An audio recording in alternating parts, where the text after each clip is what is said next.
Hey friends, it's Nikki here with Stillwater's Wreath Designs, getting ready to work on a custom wreath order, and I thought I'd bring you along with me. So this is going to be a Deco Mesh wreath with lots of ribbon and a pretty large sign. This is actually a custom order.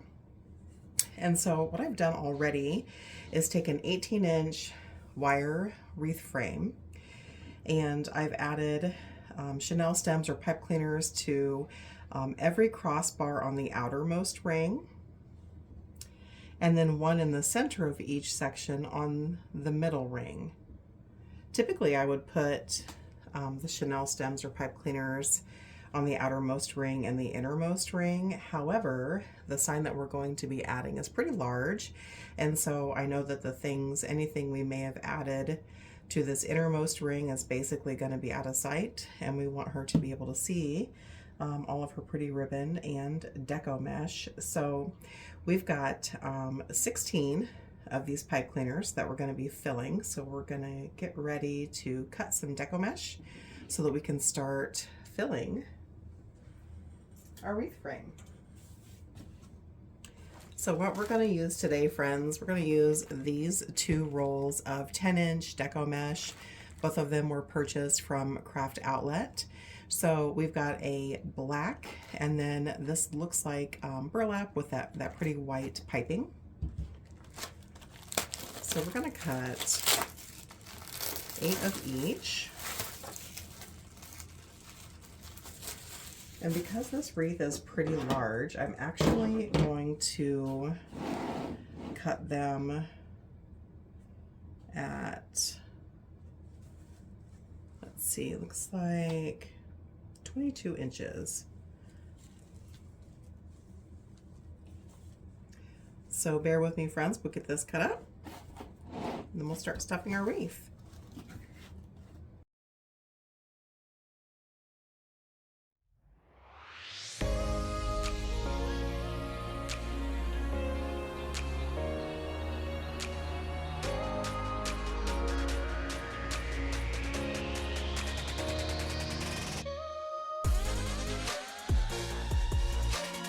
I'm actually using this rotary cutter. You can certainly use a pair of scissors if that's what you have laying around. I just found that this rotary cutter is a lot easier than scissors if you're cutting a lot of pieces.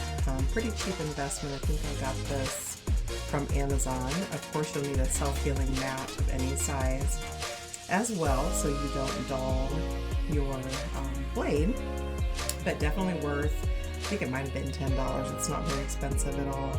Definitely worth the investment.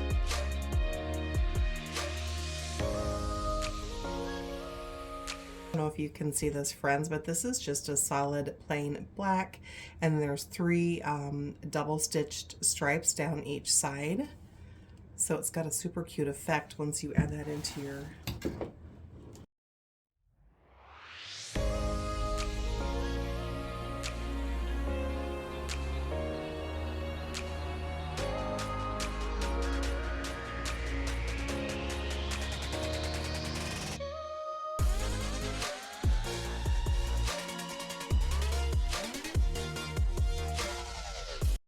All right, guys, my workstation is covered in cuts of deco mesh, so it's almost time to load our work wreath frame.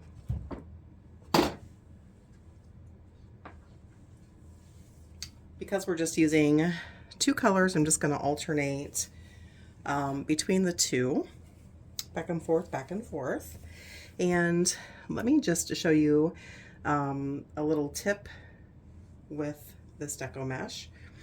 So deco mesh, if you've not worked with it before, tends to fray, and so I try to do everything I can to keep that fray from happening, and I prefer most times what's called the woodland ruffle or cruffle, and it's a combination of both the curl and the ruffle. So when you have your piece of mesh, you can see it wants to naturally roll in on itself. So I just bring it out to the edge, roll it in once or twice, which kind of tucks that under. Let me just show you here, tucks that under. so that those edges aren't exposed, which will help that to not fray. And once you have that couple curls in, then I just scrunch and gather, scrunch and gather, scrunch and gather all along the middle until you've got this super cute cruffle, because it's part curl and part ruffle. I'm just going to stick that into my first pipe cleaner. I'm not sure if you can see that or not. It's probably just on the edge of the camera view. Give it 2 really tight squeezes, or twists I should say, and move along. So we're going to curl in each end on both sides to prevent that fray. Do the scrunch and pinch in the middle to create the cruffle and add it in.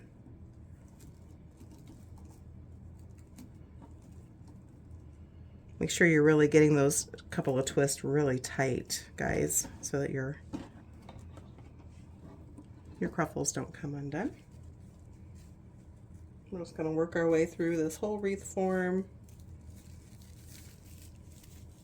and stuff it alternately here with our cruffles.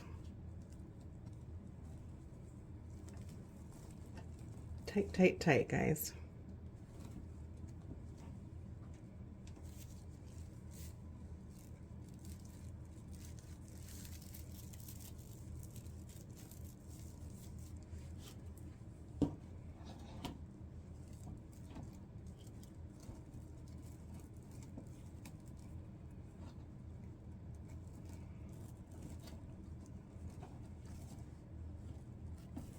So I'm always curious, how's everybody doing? What's your favorite kind of wreath to make? How long have you been making wreaths? Give me the scoop.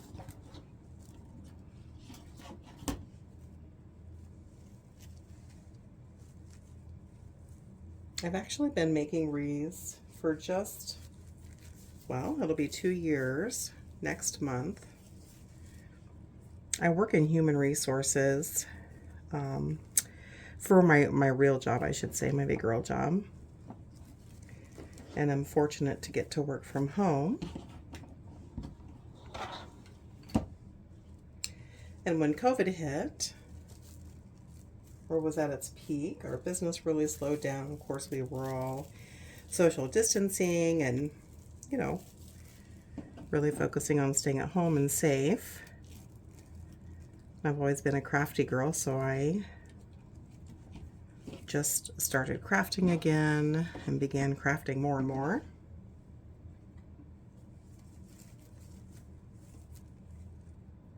And I would share my wreaths on my personal Facebook page and with friends and family members and coworkers, and just really had a good time doing it, and decided I would take the leap and open an Etsy shop, and it's grown from there. I feel super blessed that it's gone pretty well, and it's very enjoyable to me. So now our basement has turned into my crafting happy place.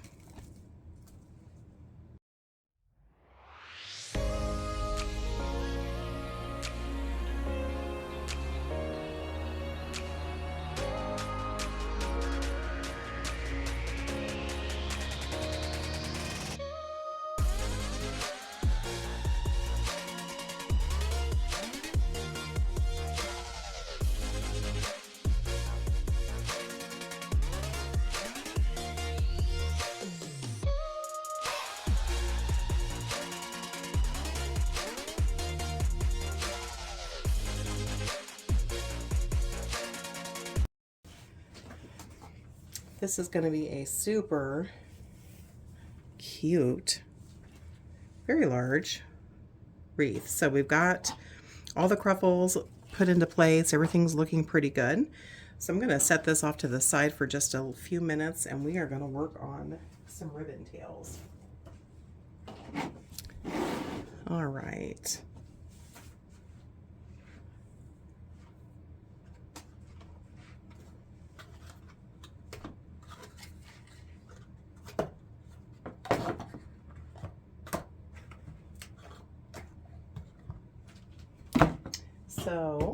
my customer chose these specific ribbons. So we've actually got 3 2.5-inch wired ribbons and 1 1.5. And in each Chanelle stem, we're going to add 2 tails.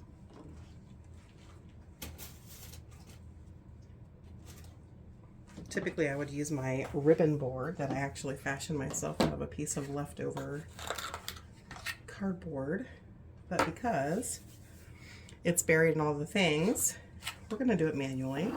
So I'm actually going to make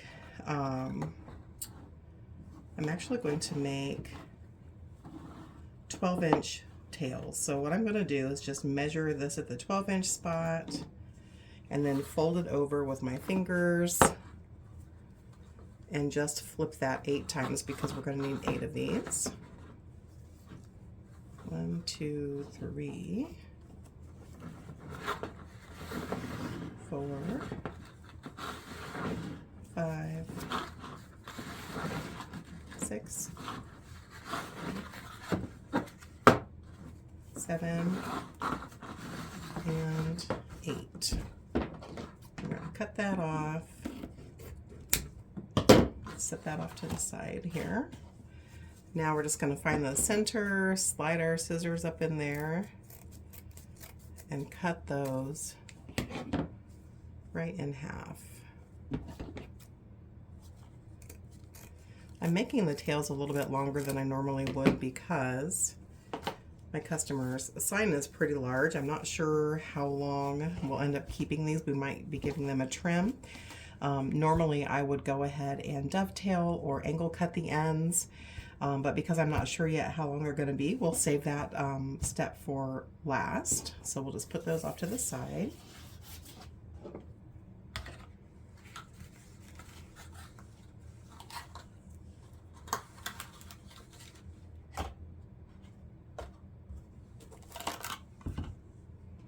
We're going to do all of them 12 inches.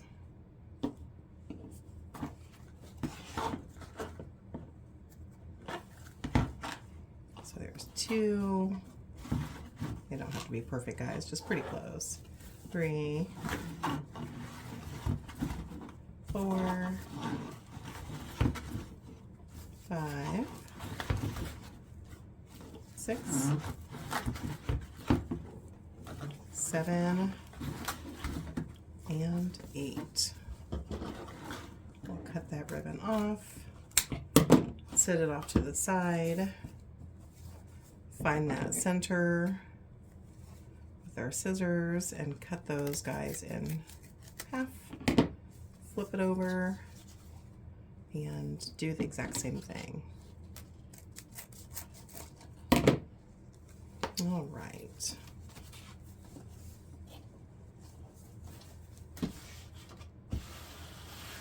So the next 2 ribbons I'm actually going to cut at, let's see, I'm going to say 10 inches because they'll be the inner pieces on the Chanelle stems, and we want to make sure those other ribbons are able to peek out too. And again, we're going to need to fold this over so that we've got 8 pieces. There's 2, 3, 4, 5, 6,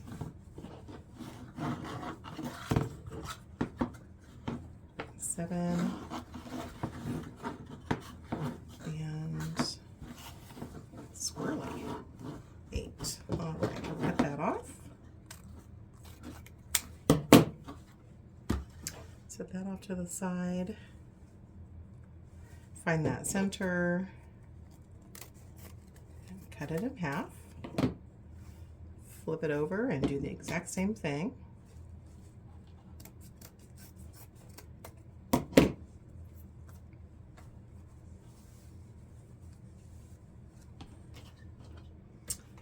One more ribbon to cut down here. And this too, we're also going to do it 10 inches. So find that 10-inch mark and fold it over and over until we've got 8 pieces. There's 2, 3, 4,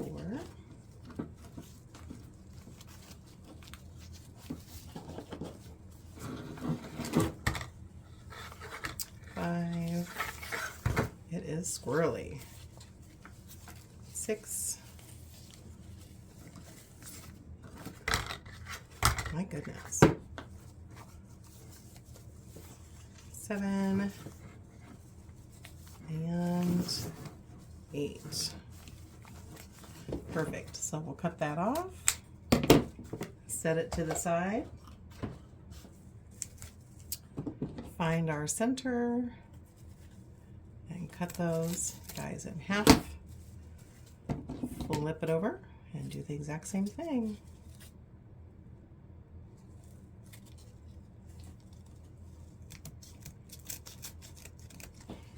All right. So I've decided I'm going to pair up these 2 ribbons. I think those will be cute together.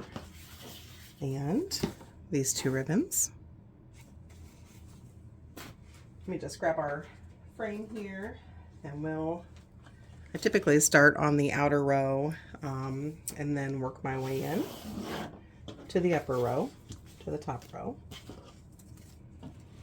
And then we'll trim them once we're all done, friends. I'm just not sure how long I'm going to want them to be just yet. So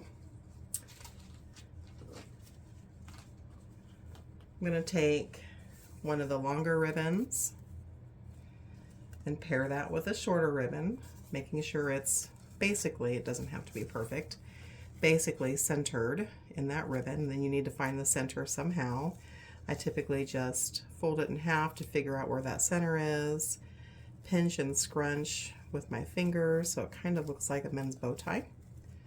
And then I'll bend it down a little bit so that it's a V.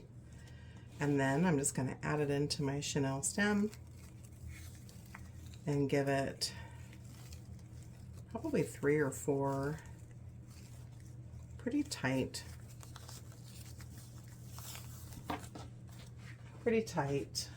twists. And then I'll cut off my excess Chanelle stem or pipe cleaner, whatever you like to call them.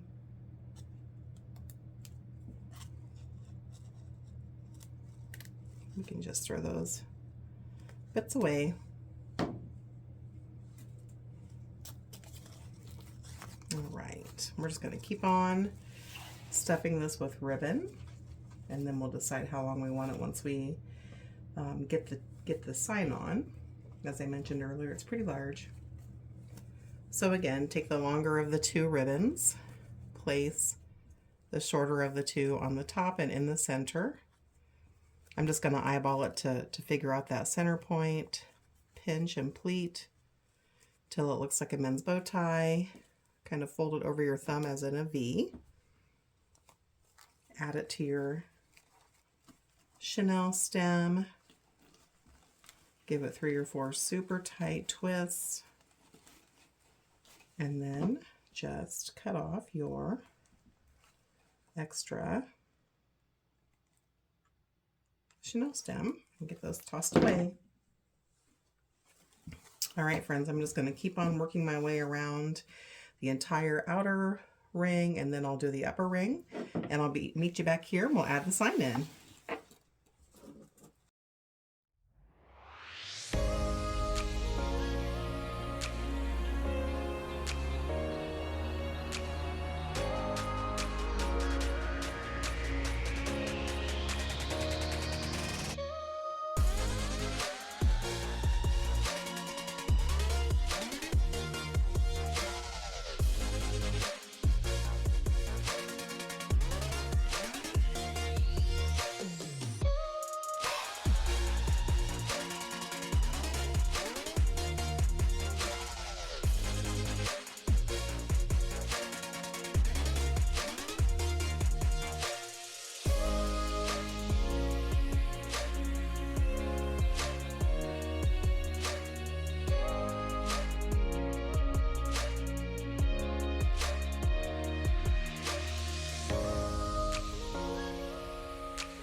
All right, friends, so the sign that my customer sent to me is pretty large. I'm not even sure if that's fitting entirely into the camera view. It's just a metal sign. She's actually going to put this into her garage. And so we're going to get that added right onto the wreath. Because it's so heavy, I'm actually going to use some pretty heavy gauge floral wire. And forgive me, I don't know the gauge. I've torn the label off the package, but it's pretty heavy duty. And so what I'm going to do is actually put a piece of floral wire into each pre-cut hole here, twist it tight on the back, and then insert it and twist it around the actual frame. So that's what we're going to do now. It's probably going to be off camera, forgive me. So I'm just making sure, let me bring this down here. I'm inserting the wire into the hole, marrying it at the top to make sure it's essentially the same length. Once that I know that it is, and I'm marking it with my fingers, I'm going to bring it to the back and give that 3 or 4 really tight twists and then straighten them out. Now I'm just going to flip it over and do the same thing on the other end. So I've stuck it through the hole, making sure it's essentially the same height. Giving that 3 or 4 pretty tight twists. So now I'm going to add this sign to the wreath. I'll be doing that off of camera here, friends, because it's so large I'm not going to be able to fit that all in. Once I'm done, I will share a picture at the end of this video so that you can see what our creation looks like. I'm super pleased with it so far. I've enjoyed creating with you. Make sure you like and subscribe. Thanks.